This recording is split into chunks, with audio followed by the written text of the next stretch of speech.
Before we get started, let's play a little game. How good are you at spotting bottles on the shelf? Right now, you see a silhouette of a bottle. What do you think it is? Time is running out for your guesses. In 3, 2, 1. All right, let's see the reveal. Did you guess Russell's Reserve or did you guess Stagg because I put a stag on the thumbnail? Totally curious.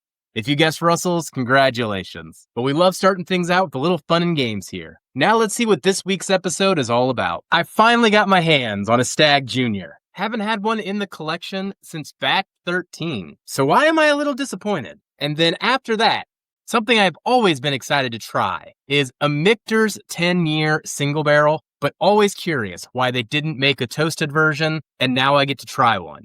Did it live up to my expectations? We'll find out. So thank you for joining today, whiskey friends. Let's kick off the show. Let's get into a review and see if this is a bottle that you should be hunting. All right, right off the bat, I'm going to say thank you, Jonathan. A great whiskey friend hooked me up, and he bought both Darrell and I the latest Stagg batch 24D, coming in at 127.4 proof. This is the first Stagg Jr. I'm still going to call it Junior. This is the first Stagg Jr. that I've owned since batch 13. And that one, I had to buy all the way in California. So when Jonathan reached out, offered this bottle, I was ecstatic. Later found out he bought it for Darrell and I and didn't even buy one for himself at the time. Such a good whiskey friend. Thank you for taking care of us. So we're going to get into this bottle today, go through a review, and then we'll see if I would recommend this bottle to you. Curious about the results?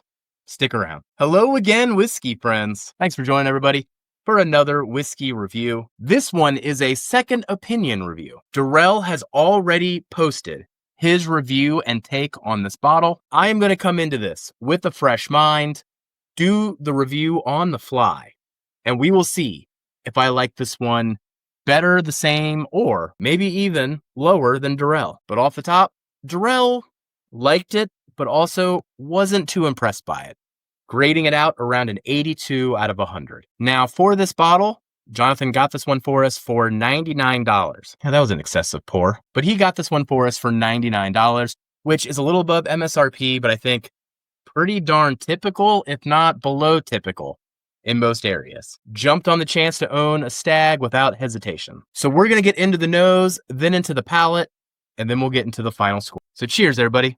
Let's get into this thing.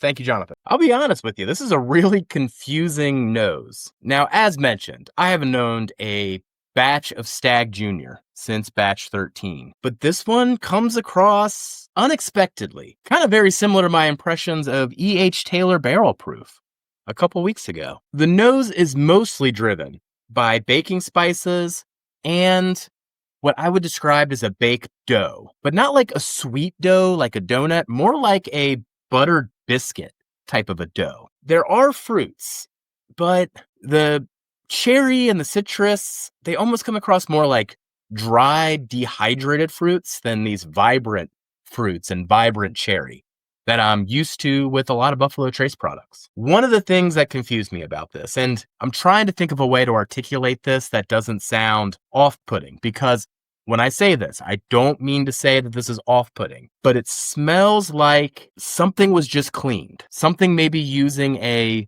lemon cleaner. Like I just got done cleaning my kitchen with the spray bottle. Not the worst smell, a very refreshing smell, very confusing smell to get from a Stagg. But in general, the main event here leans towards the baking spices. All right, let's get into the palate. Hopefully it's not quite as wild as a ride as that nose was. Man, tell you what, this isn't going as I expected. First off, right off the bat, beautiful, oily, syrupy mouthfeel. Love that. Up front, drifts into a dark cherry syrup accompanied by brown sugar, lots of baking spices. I'm going to talk about the baking spices quite a bit on this one. And a nice little bit of oak. The transition to mid-palate got real funky in my notes. I'm just going to read these verbatim here because this is my string of consciousness as I went through it here. Dark cherry flavored pound cake, loads of cinnamon and baking spices. Devil's food cake cookies. Red velvet devil's food cake cookies. Mexican chocolate covered red velvet devil food cake cookies. So yes, that's how I record tasting notes when it comes to our spreadsheets behind the scenes. It's all stream of consciousness. But if you've ever had a devil's food cake cookie, like I know I'm combining a whole lot of aspects here with essentially a Mexican chocolate shell, the layer of vanilla, and then the red velvet inside that cookie. But man, it describes it pretty well and pretty surprisingly. It is spicier than I expected throughout this entire experience, though. All right, crazy ride so far. Let's get into the finish. So on the finish, I'm still thinking about that crazy flavor note of the Mexican chocolate covered red velvet devil's food cake cookie. Weirdest tasting note I've thrown out in quite a while, I admit. Now, one thing that Kelsey always says about Buffalo Trace products is that the finish can fall off a cliff. Does kind of do that here. And as it falls off the cliff, darn it, if that lemon cleaning note doesn't just magically come back there at the end. Main thing I think about as I'm sitting here talking to you, still experiencing the finish, it's that note. It's a clean note. It's a refreshing note. Don't get me wrong. I know it sounds weird to say lemon cleaning products, but a very surprising note to get within this entire experience here. All right, let's get into the final scores on this one. So here on the channel, we do have a robust scoring system that is essentially comprised of a flavor score, an experience score, and a little tiny bit of a value score. When all of those scores are aggregated together, we either get a whiskey that is very nice, very good, or certified gold or higher. On this one, I am just a tad higher than Durrell. Gave it an 84 out of 100.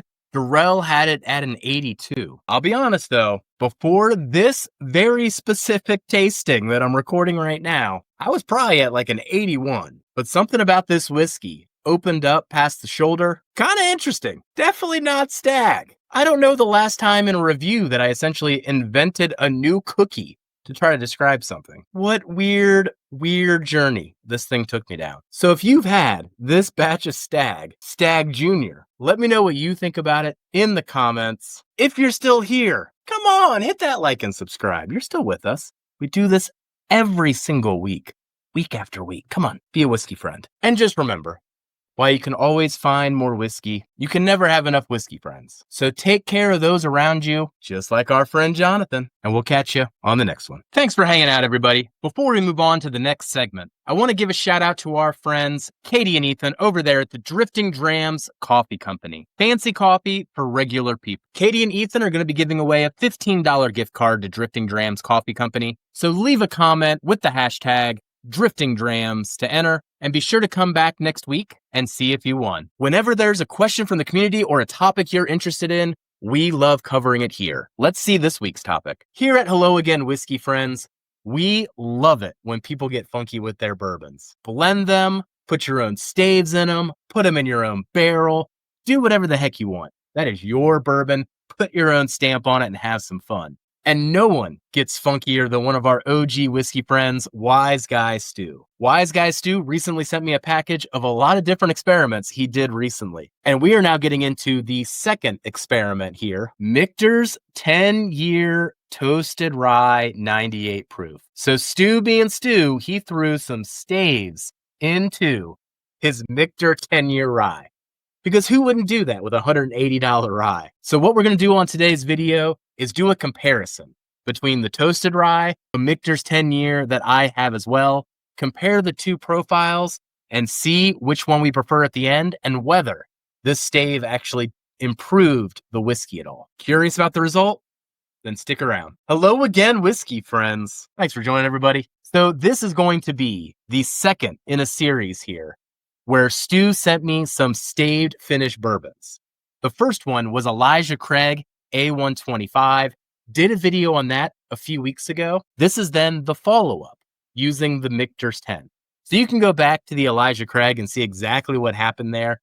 But I was very intrigued by the improved depth and darkness that went into the Elijah Craig A125 when Stu put his own staves in it. Now, Stu gave me some of these staves to experiment with later, so I'll have to do my own experiment here. But this is an example of what he is putting inside this whiskey to change it a little bit. So I've got the toasted here in the Glen marked T, the Hello Again Whiskey Friends Glen. And then in the Glen marked O, shout out to Baker's Drinks on this one, we've got a Michter's 10-year. Now, full disclosure, this isn't the same single barrel that Stu used, and the profile on these can differ even barrel from barrel, but this is the best comparison I can do for this. just to see how it at least changed off of this one. So what we're going to do first is get into the original bottle of Michter's 10 that was not toasted. Then we'll get into the toasted version and see if there were any differences of note. Starting with the nose, and then we'll do the palate. Cheers, everybody. Man, the oak and the leather are just popping off this Michter's 10 tonight. Wow.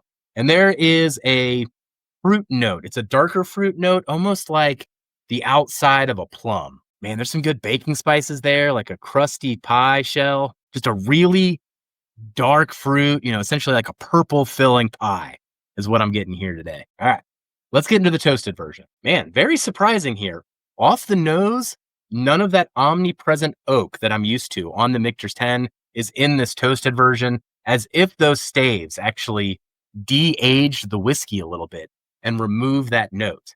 Now, in its place is a whole lot of what I would describe as like white peach. So we're still leaning into something that is fruit leaning, especially for a rye. Still kind of getting that pie crust too, but more of a burnt pie crust than just a straight flaky pie crust. All right, at least off the nose, the OG original is taking it thus far.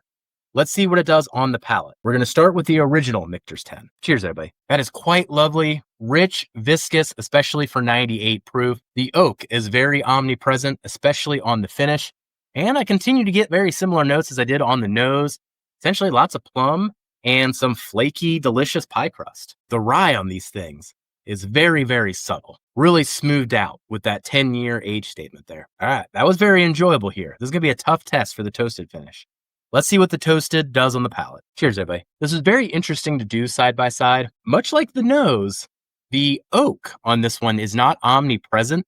It almost has something that's more of like a 7 or 8 year, but the individual flavor notes that I'm getting are of a darker leaning profile than I did off of the original. Once again, almost as if that pie crust is a little burnt, even getting like a bit of honey there, almost reminds me of a baklava in some ways, which is very strange to go to. There's a lot of citrus there as well. So completely different profile than the Michter's 10 that I was just comparing it to. But the most interesting thing about it is it feels more like a rye and it feels like a younger rye than it did on my bottle. Still a good rye overall and a fun sip, but I will say I enjoy the more overt oak on the original than I do on this. So going back to the original here for one more sip and some final thoughts. But I think my favorite aspect of the Michter's 10 really is that over-the-top oak and leather and all of those things you get with a 10-plus age statement. And I think the staves might have actually taken that away. So while the staves were interesting and added a bit of darkness to some of the upfront flavor notes, still going to go with preference on the OG on this one. Let's go in for one more sip, see if I got any other thoughts. The OG takes this one. Definitely prefer to have my 10-plus year rye taste like a 10-plus year rye. So for Stu's experiment, that's still 1-1 on the scoreboard. Elijah Craig, A125, toasted. Got the vote of confidence here. Whereas with the Michter's 10, still going to stick with the original. Regardless, both were delicious, and you got to have fun with your whiskey. So why not just throw some wood chunks into it every now and then? So let me know in the comments what you think of this experiment and what whiskey should I experiment with and throw those wood chunks in that Stu provided me. If you've done this experiment at home, let me know what you've tried. And just remember, while you can always find more whiskey, you can never have enough whiskey, friends. So take care of those around you, and we'll catch you on the next one. Goodbye, everybody. Shout out to our Patreon family. Couldn't do this without you. Please be sure to hit that like and subscribe. And if you're interested in checking out our barrel picks, check out our Patreon and our private Facebook group in the description. And we'll catch you on the next one. Goodbye, everybody.